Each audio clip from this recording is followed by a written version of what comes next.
The Tale of Sahib and Ananya, a story of injustice, revenge, and redemption. Sahib was a simple man, living a modest life with his wife, Lakshmi. Every day, after finishing his work, he would return home, tired but content.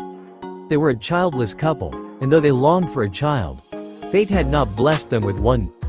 Their lives were quiet, filled with the routines of daily chores and the occasional visit to the local temple. But one fateful evening, their lives would change forever. It was around 8 o'clock at night when Sahib was walking home after a long day of work. The streets were dimly lit, and the air was heavy with the scent of the evening dew. As he walked past a deserted alley, he heard the faint sound of a child crying. The sound was soft but unmistakable, and it tugged at his heart. Sahib hesitated for a moment, then mustered the courage to investigate.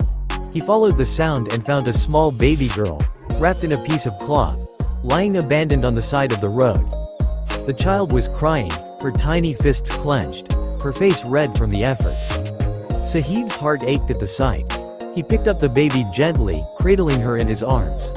He looked around, hoping to find someone who might have left the child there, but the alley was empty.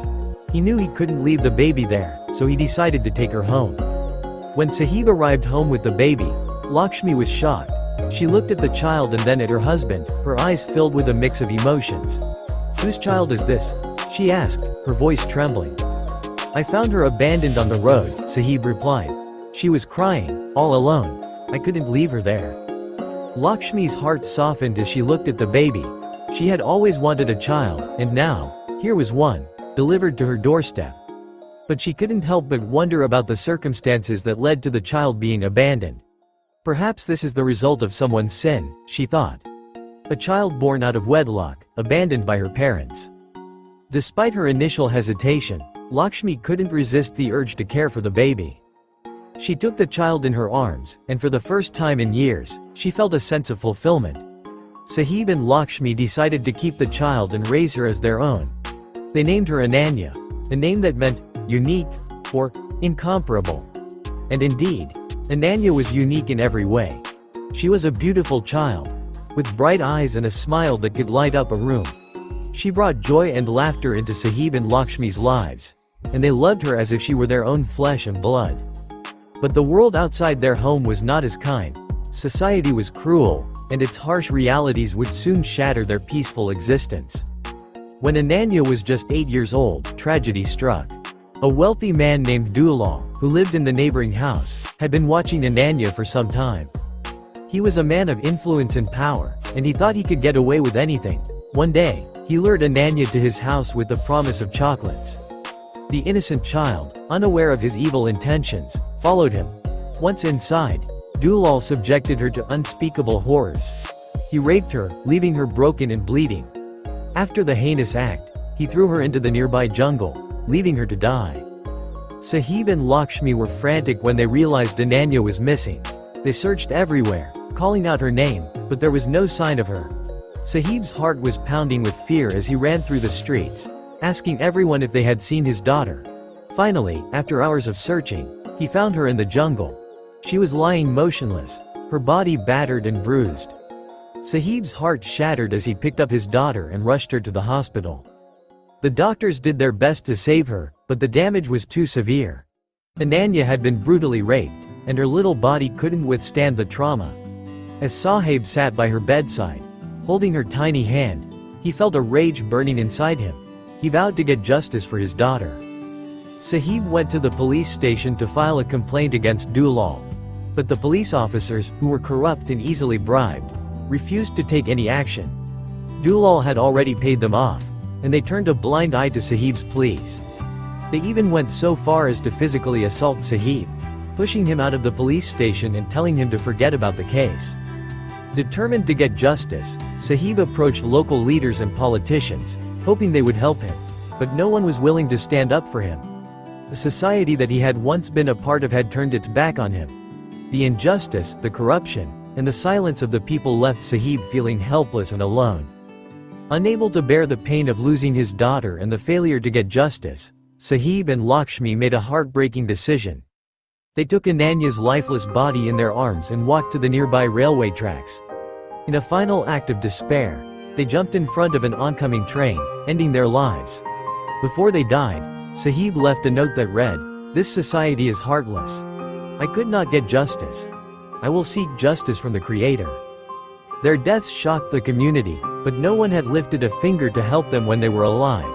It was a tragic end to a story of love, loss, and injustice. But it was not the end, it was the beginning of a curse. The beginning of revenge. Ananya's soul could not rest in peace. Even after her death, she remained in this world, consumed by a burning desire for revenge. Her spirit roamed the earth, seeking justice for the atrocities committed against her. One night, Dulal was alone in his house. He had been drinking heavily, trying to drown his guilt, but it was no use. The memory of what he had done to Ananya haunted him. Suddenly, the lights in his house went out, and a cold wind swept through the rooms. Dulal felt a chill run down his spine. He tried to turn on the lights, but they wouldn't work. Then, he saw her. Standing in the corner of the room was a little girl in a white dress. Her eyes were filled with tears of blood, and her body was covered in wounds. Dulal recognized her immediately. It was Ananya. Terrified, Dulal tried to run, but he couldn't move. Ananya's spirit approached him, her eyes burning with anger. She reached out and grabbed his throat, squeezing tightly. Dulal's body went limp, and he collapsed to the floor. The next morning, his lifeless body was found, his face frozen in an expression of sheer terror. The police ruled it as a suicide, but the truth was far more sinister. Ananya's spirit was not done. She had more people to punish. The police officer who had taken bribes to protect Dulal was next. One night, as he was walking home, he heard the sound of a child crying. He followed the sound and found himself face to face with Ananya. "Do you remember me?" she whispered. The officer tried to run, but he couldn't escape. The next morning, his body was found, with the words, "I got justice," written on his hand. The local leader who had ignored Sahib's pleas for help was also not spared. During a public speech, the microphone suddenly stopped working. The leader looked up and saw Ananya standing on the stage. "You could have helped my father, but you didn't," she said. "Now it's your turn." The next day, the leader's body was found, with the words, "Society's revenge," written on his hand. The change in society. Ananya's revenge sent shockwaves through the community. People began to realize that staying silent in the face of injustice had dire consequences. The rapists, the corrupt officials, and the indifferent leaders were no longer safe. Ananya's spirit had become a force of justice, punishing those who had wronged her and her family. But her revenge was not just for herself. It was for all the victims who had suffered in silence. Ananya's actions awakened a sense of justice in the people. They began to stand up against wrongdoing, demanding accountability and fairness. The story of Ananya became a symbol of resistance, a reminder that evil deeds would not go unpunished. Ananya's spirit finally found peace. She had avenged her death and brought about a change in society. Her story became a legend, a tale of a little girl who had fought back against the injustices of the world, even in death. Though her spirit still roams the earth, it is no longer driven by anger. Ananya is at peace, knowing that her actions have awakened a sense of justice in the hearts of the people. Her story continues to inspire, reminding everyone that no matter how dark the world may seem, there is always hope for change. The Revenge of the Darkness. The village was called Shyam Nagar. It was an ordinary village, but its history was shrouded in mystery. On the outskirts of the village stood an old zamindar's mansion, abandoned for many years.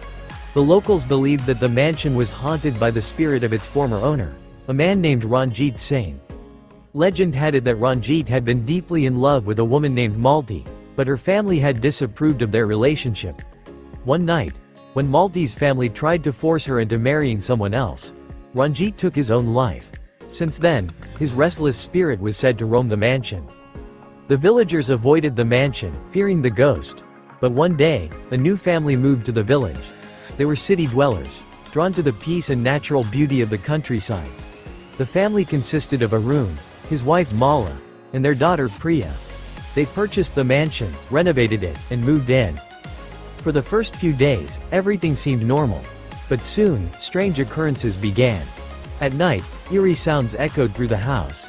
Doors would open on their own, and Priya often felt as though someone was watching her. Arun and Mala dismissed these incidents, but Priya grew increasingly frightened. One night, Priya was asleep in her room when she suddenly woke up. She saw a shadowy figure standing beside her bed. It was the figure of a man, his eyes glowing red, and his face twisted into an unsettling smile. Priya tried to scream, but no sound came out.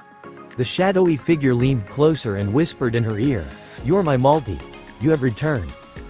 Priya trembled with fear. She couldn't understand why the spirit thought she was Malti. The next day, she told her parents about the encounter, but they tried to reassure her, thinking it was just a bad dream. However, the incidents grew more terrifying. A foul smell began to emanate from the house, and unexplained marks appeared on Priya's body. One night, the spirit appeared again. This time, it said, "You're my Malti. You left me once, but I won't let you go again." Priya realized that the spirit had mistaken her for Malti. She tried to reason with it, but the spirit grew enraged.